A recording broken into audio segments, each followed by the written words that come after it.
Ons sien vir Johannes was dit 'n uitgemaakte saak dat Jesus alleen die Messias was en die een is om te volg. Maar die wêreld daar buite het meer nodig gehad as Johannes. Jesus gaan staan alleen by 'n put en soos Jesus nou leer ken het, is dit duidelik dat hy nie sommer net luk raak dinge gedoen het nie. So as dit weird is, weet ons wel Jesus 'n punt maak. So 'n paar taboes van Jesus se tyd het Jesus hier in hierdie gebeurtenis met hierdie voetspore op een slag oortree. Eerstens, Jode en Samaritane het nie dieselfde speelgroepie gespeel. Jy het nie sommer net, as dit nie nodig was, met 'n Samaritaan gepraat nie, met uitsondering. Want vir die Jood was dit vernederend om Samaritaan vriende te hê en om met Samaritane om te gaan. Om te staan en saam met iemand water te drink in daardie tyd, soos iets gewees wat die wenkbroue sou gelig het, as dit 'n Samaritaan was. En veral as dit 'n vrou was. Joodse manne het nie in openbaar met Joodse vrouens sommer net gestaan en gesels nie. Soveel te meer met 'n Samaritaan. En hier kom Jesus, en hy praat met 'n vrou, hy praat met haar in openbaar, en hy vra haar om uit haar beker, haar toerusting, water te drink. Die Jode het die Samaritane as onrein gesien. En die disippels kom maar aan, en hulle is soos, wat gaan nie aan? Lees bietjie die teksgedeelte. Hulle het toe die hele affære sien afspeel, het hulle eintlik nie geweet wat om te doen nie, wat maak ons hiermee? Jesus leer vir haar. In kort leer hy almal, Jood, Samaritaan, almal gaan aanbid in gees en waarheid. Want dit gaan nie oor die plek of die gebou nie, want hy is die plek. Ons is die plek. Sy is die plek van aanbidding. Ja, die Gees bring saam, bring gelowiges saam, lees ons Handelinge 2, en saam word daar aanbid. Maar die plek, sê hy, is nie van belang nie. Maar ons weet, wanneer ons die teksgedeelte lees, is asof hy dit wil gebruik om so 'n bietjie verdedigingsmeganisme. Wat doen Jesus?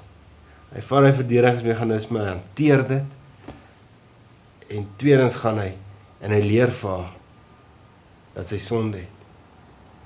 Hy openbaar haar diepste hartsgeheim, maar dit wat sy wegsteek, daai geraamtes in die kas, maak hy oop, en hy haal die geraamtes uit, en hy sê, kom ons hanteer dit.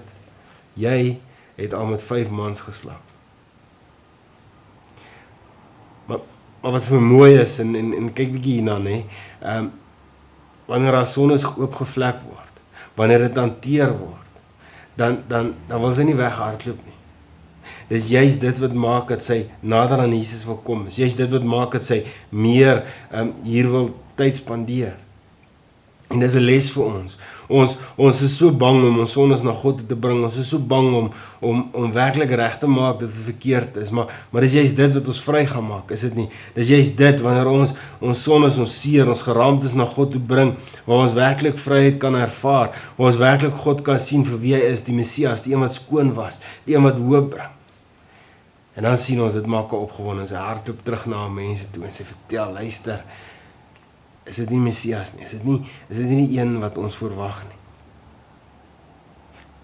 Luister mooi, 'n vrou gaan vertel van mans. 'n onkeuse vrou gaan vertel van mans. 'n vrou wat jy sal dink die laaste een is wat die boodskap van hoop en bevryding gaan bring. Sy is die eerste een wat dit doen, want sy's oorgehaal, sy's opgewonde. Is dit nie mooi? Hy sien, dis wat ons Here Jesus doen as hy in haar hart instap. Hy breek mure, hy maak skoon. En iets gebeur, iets raak borrelend.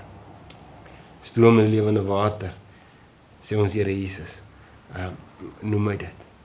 Dis wat uitvloei uit haar binneste uit, en mag hierdie voetspoor wat Jesus gelos het, mag dit ons hoop gee, mag dit ons vrymoedigheid gee om na hom toe te kom, en mag dit ons ook borrelend maak, en mag ons ook in Jesus se voetspoor volg, en mag ons ook ander ouens aan die brand steek, en mag ons ook in sy voetspoor volg, en begin anders kyk na mense om ons, Want jy sien, dis dalk hierdie randfigure, dis dalk hierdie mense wat ons dink glad nie hoop het nie, glad nie die een sal wees wat die evangelie gaan vat nie, is dalk hulle wat dit meer nodig het.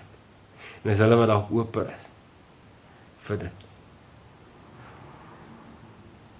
Volg in Jesus se voetspore en kyk om jou. Kyk binne jou. En mag Jesus skoonmaak.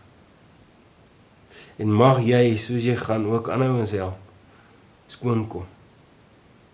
En mag jy ook soos Jesus die waarheid in liefde praat. Hy het nie geoordeel nie, hy het nie verneder nie, inteendeel hy het opgehef. Hy het geassosieer. En hy het hoop gebring, vreugde gebring in 'n stikkende vrou se lewe. Wees jy soos Jesus, volg in sy voetspore. Mag God ons die genade gee.